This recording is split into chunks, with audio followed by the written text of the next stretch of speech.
financial stability, I'd like to focus first on families, because all the nonprofits and the government leaders and in the private sector that all come together in this cross-sectored approach to tackle poverty, the whole goal of that thing is to really try to support families moving from that next step toward financial stability.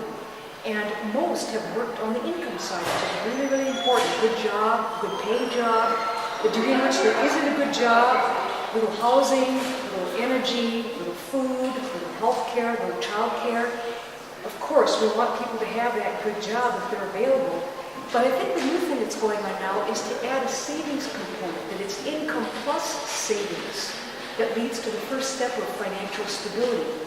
That 3-month savings account, the emergency reserve to weather the storm.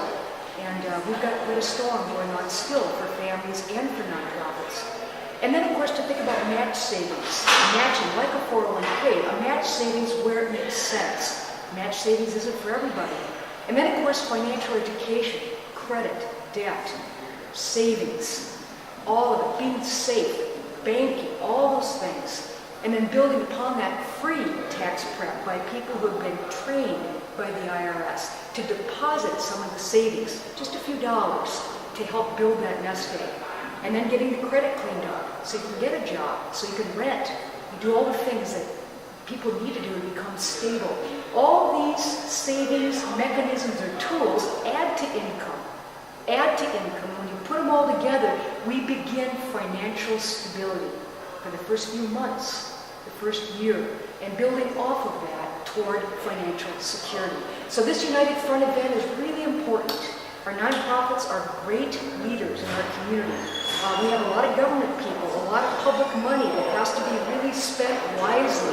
And we've got private sector people who are also giving in this combination in the community of public, private, nonprofit, targeted toward families, one step at a time. That's the financial stability we want.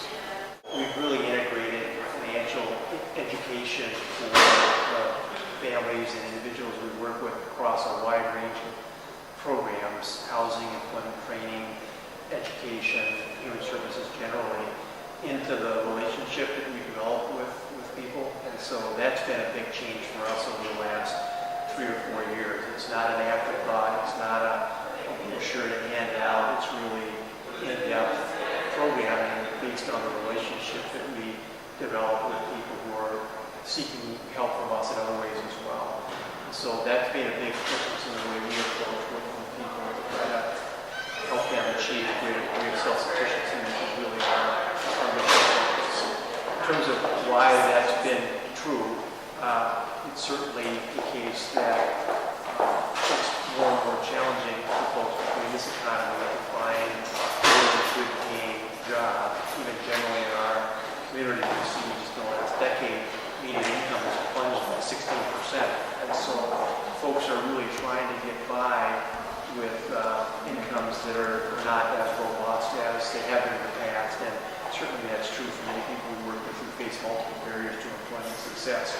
So that idea of really helping them gain the skills and tools they need to maximize the impact of the incomes that they do have to really make dollars stretch further, to avoid costs that don't need to be incurred, to live everyday life, to get into mainstream banking, to avoid predatory situations, to be really smart about the use of resources to help them achieve their goals. That just makes sense in the current economy. So, I think this is going to be with us for a while. I don't think this new normal that we're entering into is going to be any better for folks that we're